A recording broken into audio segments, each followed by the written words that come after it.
All right, it is time to talk about the internet and copyright law. So let's review digital audio a little bit and talk about some specific files. There are two categories of digital audio file, uncompressed and compressed. Uncompressed stores files in 16, 24, 32, or occasionally 64-bit files with a defined sample rate. This could be mono, stereo, or surround. Things like AIFF and WAVE are the two most common, but there's a couple others like CAF and WMA that exist, but we don't really talk about those. Compressed files operate in two different schemes. You have lossless compression, which reduces the file size without altering the data. It's effectively like a zip file on your computer. So this would be MP4, OGG, Vorbis, and FLAC. Then you have lossy compression, which removes material from the audio file using what's called perceptual encoding to remove signals that are masked or covered by other signals at the same frequency, but with a higher amplitude. This is basically throwing out things that you won't hear, or so they claim, except yes, you absolutely can hear the missing data. There is a massive reduction in frequencies over 17 kilohertz, sometimes as low as 15 kilohertz, and unfortunately I just received a file that was very poorly recorded and had pretty much everything above 8 kilohertz just removed. It was awful. Now, if the bitrate is extremely low, it's going to sound even worse. Common formats for this type of compressed audio include MP3 and AAC, both of which are used for streaming. Now, supposedly, most non-musicians cannot tell the difference between CD quality and a 256 kilobytes per second MP3 file, but every musician I have tested this on can. And I run this test every year in Tech 1, recording, Tech 2, and post-production. No one has ever failed the test. They have always got perfect scores of 100% as to which is the MP3 and which is the original file. The only benefit for compressed audio files is the extreme file size reduction. Now, on the right here, we have the original AIF, and on the left, we have the 256 kbps MP3. Take a look at this. Pretty much everything above 16 kilohertz has been attenuated, and just above 19 kilohertz, it's gone. So yeah, you can really hear a difference if you know what you're listening for. But let's talk about the MP3 because that's the most important one. MP3 stands for Motion Pictures Expert Group 1, Layer 3. Originally, it was a proposed standard for digital audio in films with the first committee meeting in 1988. The MPEG-1 format came out in 92, and layers 1 and 2 were used in high def and were restricted to pro film gear. MP3 uses perceptual coding to remove data from recording and compress the file size. This means it gets rid of masked frequencies, it gets rid of higher registers that are harder to hear as you age and the hairs inside of your ear canal, inside of the actual cochlea, start to degrade. But it also dramatically reduces the file size at the expense of true quality and fidelity. This quality is highly dependent on the bitrate used. So supposedly a 128K MP3 is very close, but not accurate to CD quality for non-musicians, but at a much smaller size. Again, this may be true for the most casual of listeners, but every musician I have tested this with has immediately ripped off the headphones and started screaming, "That's the MP3, that's the MP3." The lower bit rates on MP3s typically sound underwater, whereas the higher bit rates are better sounding, which is why I prefer to purchase all my own music on physical formats and do my own encoding, usually as either uncompressed WAV files or MP3s at 320 kbps. Historically, the first MP3 was Tom's Diner from 1984 by Suzanne Vega, and it was encoded in 1992. It was created using a free encoder that the MPEG group had created, and then they had left on an unprotected computer at a university. It was promptly discovered by a Dutch programmer going by the name Solo H, who refined it and uploaded it to the internet, which quickly led to its spread and many, many encoders coming out. So the impact of the MP3 at first was pretty slow. Yeah, they came out in 92, but honestly, I personally didn't really know about them and start using them until high school, around 97 or 98. What really made them take off was the internet and the rise of Napster and other P2P services. P2P or peer-to-peer services use decentralized networks that are linked by a central index computer to distribute data. So every user has access to designated files on other users' computers and can download portions of these files from multiple users all over the world. Now, this is really interesting. We'll get into that later. But all you need to know beyond that about MP3 is that they are still used today for streaming services like Spotify, Tidal, Apple Music, Amazon Music, etc. So let's talk about the internet and the rise of piracy. So first, let's talk about the idea of a non-rivalrous resource. Using an MP3 does not consume or limit its use by other users. It is digital. It occurs entirely as a stream of ones and zeros on a hard drive or streaming to your phone. It can exist and be copied infinitely, and you having a copy of a song on an MP3 does not prevent another user from purchasing the same MP3 or copying it or ripping it from physical media. This is very similar to the spread of ideas in that an idea, almost like energy, cannot be destroyed once it's out there. It is something that can be shared, that can be modified, that can be changed, but it's very, very difficult to destroy. Similarly, downloading a file is not like going to the grocery store and buying something by physically taking it off the shelf. Your ownership of that item is restricted in that there's a physical object that you're holding, but downloading is creating a digital copy that's always the same to the original, but it's not destroying or removing the original. You can keep copying it and making more and more copies, and they will never, ever, ever destroy the original by copying it. And the copies will have the exact same fidelity and clarity as the original. This makes the MP3 far more portable than any other format in history. They are also extremely cheap to produce and distribute. Just about every digital audio workstation has built-in MP3 encoding, or it's very easy to add that freely. On top of that, many MP3s are available legally, or not, online for free.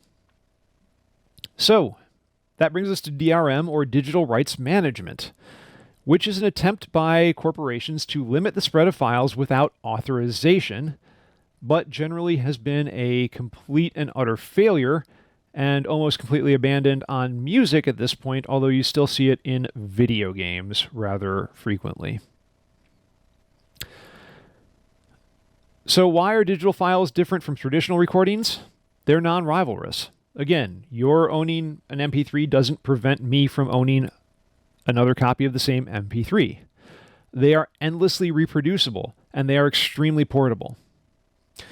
This means that it affects the listening habits of user by being even more accessible. You can stream literally anything you want on the device in your hand, which means you can open yourself up to new repertoire. You can have curated song lists. You can have playlists of similar artists and learn about new groups that you had never heard of, but that sound like other groups that you like. It increases flexibility in how people listen to music. And again, we can find access to any type of music that we want. When COVID first hit, I went on a little bit of a musical buying spree and listened to a bunch of experimental music from Africa, Asia, and the Middle East. And, a 12-disc set of Indonesian noise music. And it was really cool. And I found a bunch of artists I'd never heard about. But that leads to piracy, and we'll start with the big one, Napster, which came out in 1999, when everyone was appropriately partying like it was 1999. At its height, it had tens of millions of users. Anecdotally, I will say that every single person I knew in college, including the faculty, were using this. It gave everyone an access to a massive, massive worldwide library of MP3s. And it was probably the most important aspect in why MP3s became so popular. But unlike other programs, it is not true P2P. It has a centralized server, which meant that it was creating an index to every file on every user's personal computer. It was not truly decentralized where it was sharing everything completely in a distributed network. On top of that, almost all of the files were copyrighted, and no one really sought permission because we didn't really know about it back then. So it was shut down in 2001 after a year of lawsuits from every which way, but reemerged in 2003 as a paid legal service to purchase music. It was acquired in 2008 by Best Buy and is still technically in existence as a streaming service. Others, though, that are important to notice are Kazaa, which in 2002 had more users than Napster at its heyday, but again had a centralized set of servers, and so it was sued out of existence. Other server-based networks, there were Audio Galaxy and Scour. Again, they were quickly sued out of existence. But that leads to Gnutella, which is the first truly decentralized service because it was a protocol and not a network. Napster, Kazaa, Audio Galaxy, those were networks with a centralized server that was sending information and coordinating file downloads. Gnutella and then LimeWire, which it spawned in 2000, were not. These were directly accessing information on other users, so it was true peer-to-peer. Because of that, they were much harder to shut down, although they did. And LimeWire went to a subscription service model in 2010. The other big one is BitTorrent, which is still in existence today. Again, it's a protocol that distributes large files by downloading parts from different peers. And unlike the others, it actually has legitimate uses in academia for translating and transferring huge, huge data sets between universities. There are some things that, you're working at University A with University B with University C and D, and you need to transfer and make sure that everyone's got copies of all of the data and to make them publicly available. You just put it out as BitTorrent. And this allows you to, as University F, download everything from the previous universities so that you're downloading a part from one, another part from another, and it's just maximizing the speed of download, which is very important when you're using gigabytes or terabytes more commonly of things like particle physics simulations or fluid dynamic simulations. Also, it has been used legitimately as a software distribution platform by restricting access to paid users of a service like the Humble Bundle, or for distributing free software, as it's been used by the Linux Foundation and LibreOffice. But of course, you put something out there like that, it's going to be used for piracy as well. And in fact, it has been. So moving from piracy to legitimate services, there was a problem. Early services were crippled by just a limited range of artists that were on them, terrible formats that could only be listened to on a computer, could not be transferred to an MP3 player, and really, really high costs. My university in undergrad and grad school had paid services that they encouraged students to use, and basically you could get the top 30 songs that you'd hear on the radio, but you couldn't take them anywhere. You could only listen to them on your computer, and they would auto-delete after you had played them 3 times. They were just kind of a joke. And that was the top 30 songs across all genres. So you'd get like 3 country songs, 3 hip-hop songs, 3 rock songs. They would have like random tracks from other genres as well. It was just kind of a joke. Fortunately, in 2003, iTunes, which is now Apple Music, came out and was the first major service that offered fast, reliable, and permanent downloads. You bought it, you own it, you can access it from iTunes, you can put it on your MP3 player, and of course paired well with the iPod, the iPhone, and the iPad.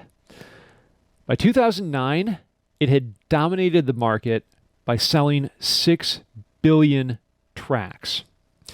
Pairing that with the iPod hardware in particular, people went nuts for it. But more than that, they also went nuts over the 99-cent per track model that iTunes pioneered.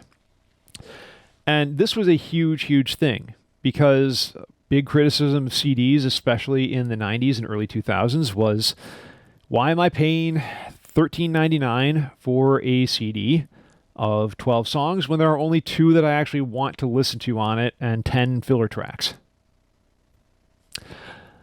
Other streaming services that were important to talk about, there was Rhapsody, which came out in 2002 and was the first streaming model with a monthly fee. But you couldn't download anything and you could only listen to it on a computer, so it quickly folded. Moving on, in 2007, Amazon opened their music store and offered DRM-free downloads at prices at or below iTunes. As a result of that, Apple dropped DRM in 2009 in response, but Amazon also had another trick up its sleeve, which was that it would offer free downloads of physical albums you buy, and to a large extent, it still does that today.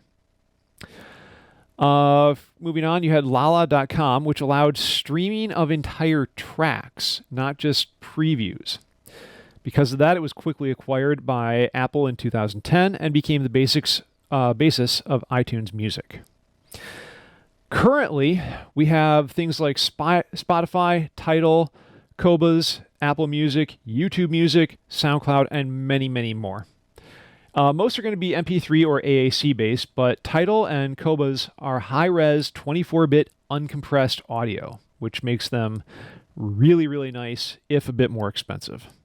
And you do have to have the hardware to be able to play it.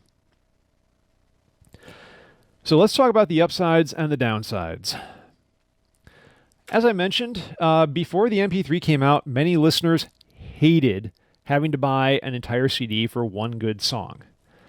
Anecdotally, I worked at a record store in high school, and boy, was that a common complaint, and a reason why people would try and return CDs all the time.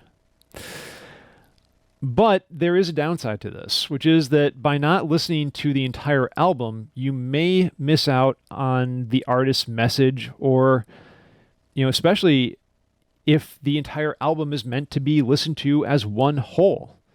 And there's some really important albums historically that are like that, like the Beatles, Sgt. Pepper, Francis the Mute by the Mars Volta, Blood on the Tracks by Dylan, Astral Weeks by Van Morrison, Nine Inch Nails' The Downward Spiral, or Fear Inoculum by Tool.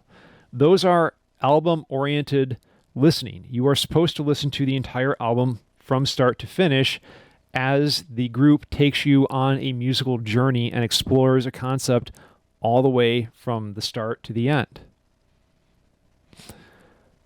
Another potential upside or downside, since MP3s are digital, they can be edited. This is a really popular thing. If you're a guitarist and you want to learn a solo passage, you just take the MP3 and slow it down a little bit.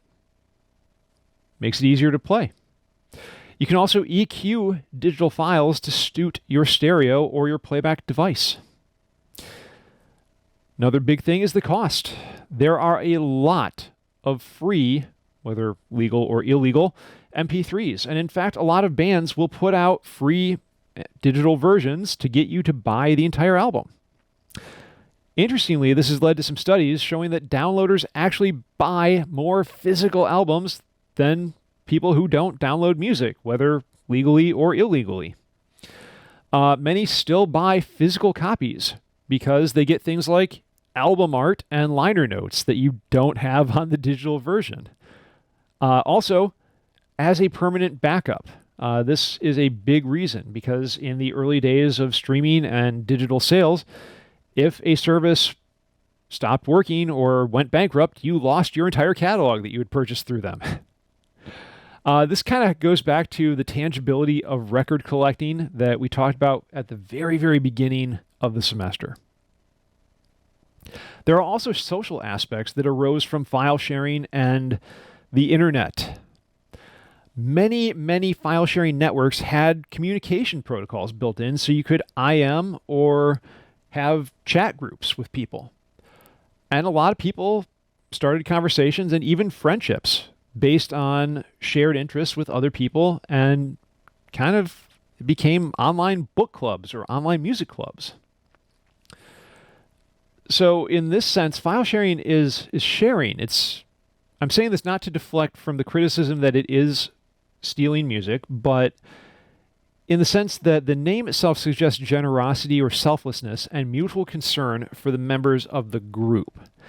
And generally, these networks were very open and willing for people to answer questions and help other users navigate or find things. Similarly, we have things on YouTube like interaction through comments, although I will jokingly say don't read them. There are some very, very horrible things posted there as well. Also, you have MP3 blogs where artists would post MP3s and ask for comments so that, everybody could be a critic and could say, hey, I like this here in the bass, but the snare EQ sounds off, and then the artist would go and re-EQ the snare based on those comments. This socialization and interaction on sharing platforms really, really paved the way for social media as we know it now, and was a big influence on things like Facebook, MySpace, and even Twitter. Lawrence Lessig in Free Culture suggests that the internet would not have caught on without file sharing and a lot of the communities that were built around it. But this also created a lot of wedge issues in terms of the legal issues between the industry and the listeners. And in fact, the legal issues are important. So let me just say there's nothing inherently illegal about the MP3 format or peer-to-peer file sharing, but it is illegal to download or distribute copyright files without permission. To this end, you have trade groups like the Recording Industry Association of America, or RIAA, which points out that there are fines of up to $250,000, 5-year imprisonment, or both for violating this, for illegally distributing copyrighted files. And they would know because they sued people like crazy. You have cases like A&M Records Incorporated and all versus Napster, which forced Napster to stop sharing files and made them shut down in 2001. Similarly, Audio Galaxy was shut down due to legal threats in 2002. And in 2006, you had MGM versus Grokster, where the Supreme Court ruled that the Grokster file sharing network was liable for the infringements of their users, even though they did not store or index any files. This wiped out tons of other services like eDonkey, Kazaa, Oink, and WinMX as well. On top of that, the RIAA sued individual users, including a couple that were disasters, like a 12-year-old girl and a 66-year-old grandmother, which made them seem very vindictive and bullying and forcing people to settle for large sums rather than risk a default judgment. Fortunately, they did have to drop the suit against the grandmother, as it was proven that her computer was completely incapable of downloading any files due to a lack of a modem. They frequently sent "Don't Steal Music" messages to users of Kazaa and Grokster, saying it hurts the songwriters. But due to a lot of highly publicized comments from actual songwriters and artists saying, actually, we don't get a cut, it's the industry that gets almost all of the royalties, we get literal pennies on the dollar, the users kind of saw through that. They eventually stopped suing individual users in 2008 due to massive public blowback, even though cases remained in the courts for years. The most famous of these is Jamie Thomas Rastet, who was accused in 2007 of illegally downloading 24 songs, which resulted first in a mistrial, then jury number 2 decided against her to the tune of $1.92 million, which is roughly $80,000 per song. So the success of this tactic is unclear. It did make some users think that maybe using P2P programs would mess up their computers, which was not actually true. And it did make some users stop sharing after being threatened with a suit. But the aggressive tactics incurred massive ill will towards the recording industry. A lot of people thought that it was all about shakedown tactics through legal notices, that they were targeting people pretty much at random or willy-nilly and just pointing at someone who happened to have a computer and saying, give us money. A lot of sentiments at the time were that it was all about corporate greed, which led to a lot of boycotts of artists that were associated with the RIAA for a brief time period, and general consumer hatred of the RIAA and the MPAA. Those two organizations still have some of the lowest popularity of any major trade group. The industry has the law on their side, but increasingly the public saw little to nothing wrong with file sharing and generally came to hate the industry. It's really, really difficult to litigate your way to popularity, unfortunately. And the big issue is that there was a distinction that a lot of users saw of theft versus copying. The RIAA tried to make downloading the equivalent of shoplifting, which is patently not true for a number of reasons. Again, shoplifting, you are taking a rivalrous resource. You take that, no one else can have it. Copying, you are not. You copy it, and someone still has access to the original and can make another copy. On top of that, the fines are very, very different.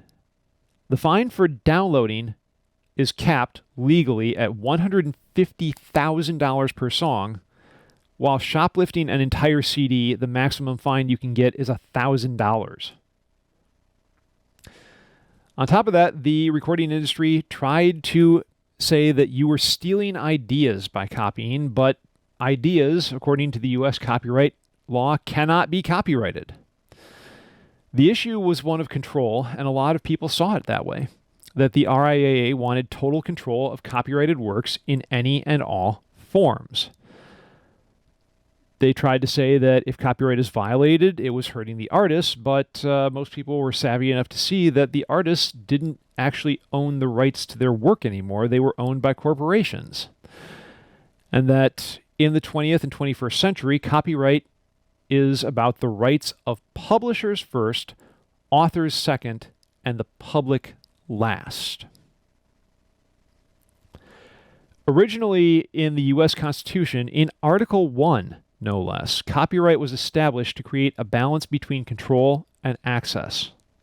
Creators were given a total time period of 14 years in which they had complete control over their copyright as an incentive to create. After that, it was public domain. This helped to perpetuate the creative cycle of building on the past, but now the copyright term is the life of the author plus 70 years, meaning only the corporations that own the rights after the original author is dead and their estate has sold it off are really benefiting. And infamously, every time Mickey Mouse in particular has been about to expire, there is a massive lobbying push to extend copyright. In terms of the economic impact, the RIAA hired the Leibowitz study to go through and show that there was a decline in album sales as a result of file sharing in 2002. And it showed a modest decline in sales over 30 years that can be attributed to file sharing. But there were a lot of dissenters, though.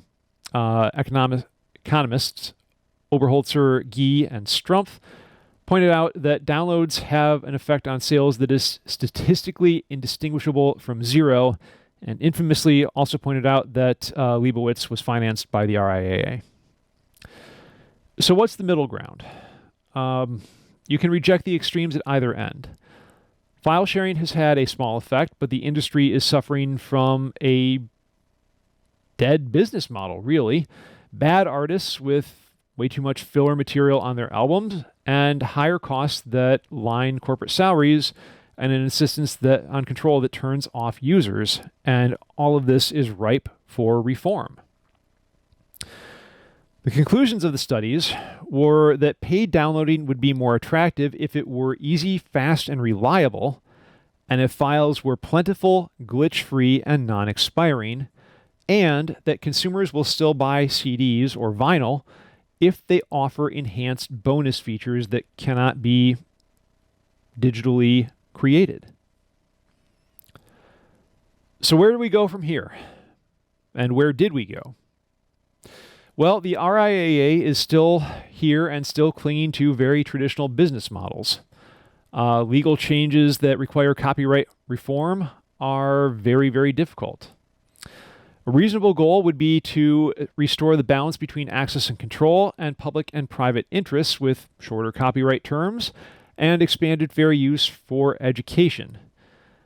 There have been challenges like Eldridge v. Ashcroft in 2003 and MGM v. Grokster in 2005, both of which had lots of buy-in from public interest groups and musicians asserting that the sharing of copyrighted works was not a threat or a disincentive, and in fact something that should be encouraged.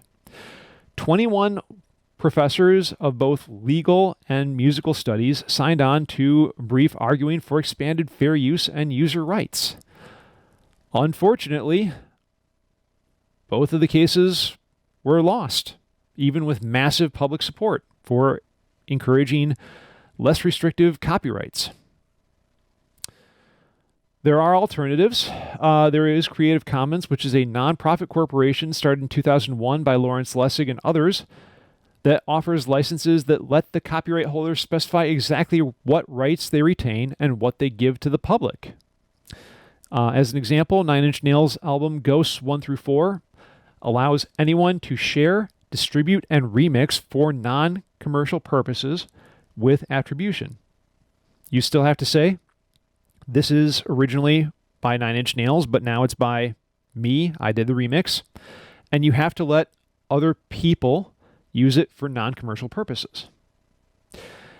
As of now, Creative Commons is recognized worldwide, but it is unfortunately a minority of license, even though it does represent a better balance.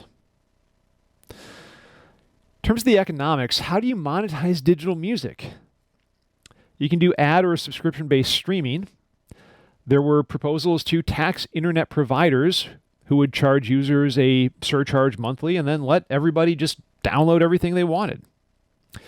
There was, as a result of that, people kind of panicked because there was no choice but to pay for music, even if you weren't downloading anything. There was another proposal to tax all MP3 players and cell phones, which goes back to previous attempts to tax tape recorders and tape cassettes. There was even a push to make all music files free, which would be great for established bands who tour a lot and can make up the costs in ticket sales or merch sales. Unfortunately, exposure doesn't pay the bills for smaller bands, and there are costs that you just cannot get rid of if you want to be a musician. You need instruments. You need time to practice, and recording in a studio costs money. So streaming is currently probably the best option for the public, even if it is the worst for musicians. It gives you music on demand wherever you have an internet connection for a monthly fee, but the pay to artists is horrible. We'll look at this on the final slide, which is from fiscal year 2021. And it shows you that in order to make a single dollar in royalties, you need to effectively have 100 streams on Apple Music, 185 on Deezer, 200 on Amazon, 312 on Spotify, 588 on YouTube Premium, 714 on Pandora, and a whopping 2,500 on Tencent Music, which is the big one in China. Obviously, there are quite a few others. It's not taking into consideration, like Tidal. This is just showing first the shortest number of streams needed to reach that $1 mark, and then Tencent, the big one at the end. But as you can see, it's very, very difficult for an artist to make a living solely from streaming royalties. And in fact, personally, I don't. I make far, far more money from a single concert than I do in multiple years of streaming. So just something to consider, that if you really want to support your favorite artists, buy physical copies and go to their concerts.